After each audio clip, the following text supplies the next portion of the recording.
Hello my dear story listeners, welcome back to my YouTube channel motivational diary. तो आज की ये motivational story है हमारे नज़र पर आधारित, क्योंकि ये दुनिया हमें वैसी ही नज़र आती है दोस्तों जैसे हम होते हैं। असल में सारी चीज़ें नज़रिया का खेल है दोस्तों। जिस नज़रिए से हम इस दुनिया को देखते हैं, दुनिया हमें वैसी ही दिखाई पड़ती है। तो चलिए शुरू करते हैं बिना किसी देरी के। लेकिन उससे पहले अगर आप इस चैनल पर नए हैं तो प्लीज़ चैनल को सब्सक्राइब करके नोटिफिकेशन बेल आइकन को ऑन कर ले, ताकि आगे आने वाली मोटिवेशनल स्टोरी के नोटिफिकेशन सबसे पहले आपको मिले। तो चलिए शुरू करते हैं। एक बार की बात है, एक बहुत बड़ा नेता एक साधु के छोटे से आश्रम में गया। वह साधु के बारे में बहुत सुना था, इसलिए उसके मन में आया कि वह एक बार उसे जाकर देखे कि लोग उसकी इतनी तारीफ़ क्यों करते हैं। जब वह आश्रम में गया तो वहाँ पर एक छोटा सा कमरा था, जहाँ पर एक कालीन बिछा हुआ था। वहाँ पर कुछ लोग नीचे बैठे हुए थे और साधु जी सामने बैठे हुए थे। कुछ सवाल जवाब चल रहा था।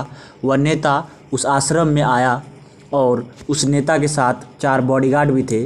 और उसकी आदत थी कि जहाँ पर भी वो जाता था, लोग अपनी जगह से खड़े हो जाते थे और उसकी तरफ देखते थे, हाथ जोड़ते थे और उसके सामने सर झुकाते थे।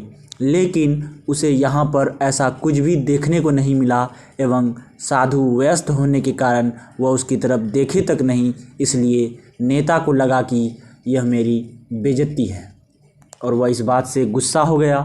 नेता ने थोड़ा गुस्से से साधु की बात को बीच में काटते हुए कहा कि मैं आपसे कुछ कहना चाहता हूँ। साधु ने उसकी तरफ देखा और बोला, आप थोड़ी देर रुक जाइए, पहले मैं इनके सवालों का जवाब दे देता हूँ, उसके बाद मैं आपसे बात करता हूँ। तब तक आप अगर चाहे तो आप बैठ सकते हैं। बस साधु का इतना कहने की ही देरी थी कि नेता का चेहरा गुस्से से लाल हो गया और फिर उसने अपना सारा गुस्सा उस साधु पर निकाल दिया। अभी तक वह नेता बहुत ही तमीज़ से आप करके बात कर रहा था, लेकिन अब वह तू तड़ाक पर उतर आया था।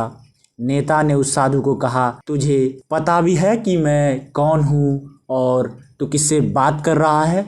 साधु ने उसकी तरफ देखा और कहा, मुझे इससे कोई फ़र्क नहीं पड़ता है कि आप कौन हैं, लेकिन आप जो कोई भी हैं, अगर आप चाहते हैं कि मैं आपके सवालों का जवाब दूं या आपसे बात करूं तो आपको कुछ देर रुकना होगा।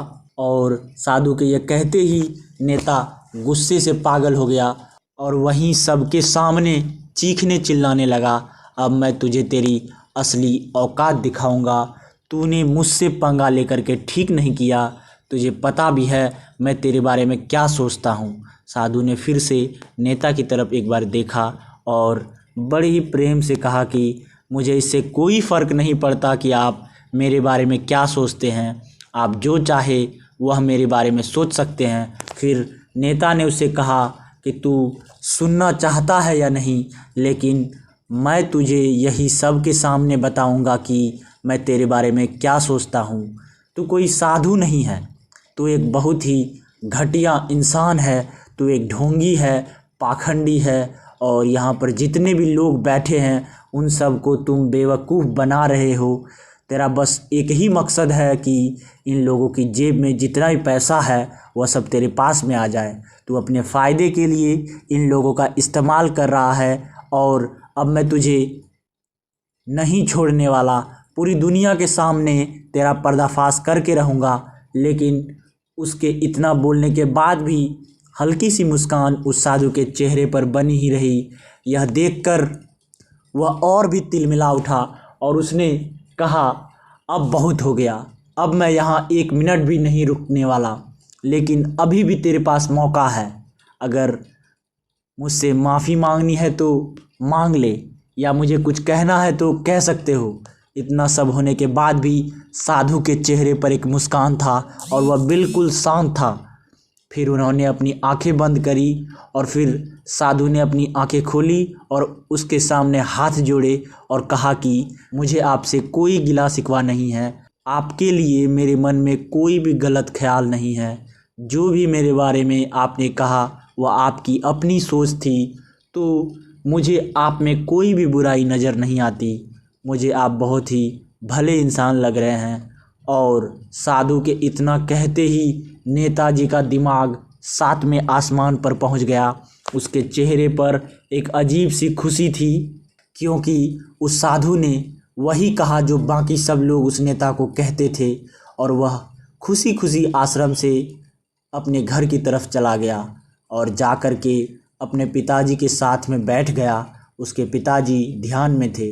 उन्होंने पूरी ज़िंदगी सिर्फ लोगों की सेवा करी थी और बदले में कुछ भी उम्मीद नहीं किया था। तो थोड़ी देर बाद जब उन्होंने अपनी आंखें खोली और अपने बेटे को अपने साथ बैठे हुए देखा कि उनके बेटे के चेहरे पर आज एक अजीब सी खुशी थी जो आज से पहले उन्होंने कभी नहीं देखी थी।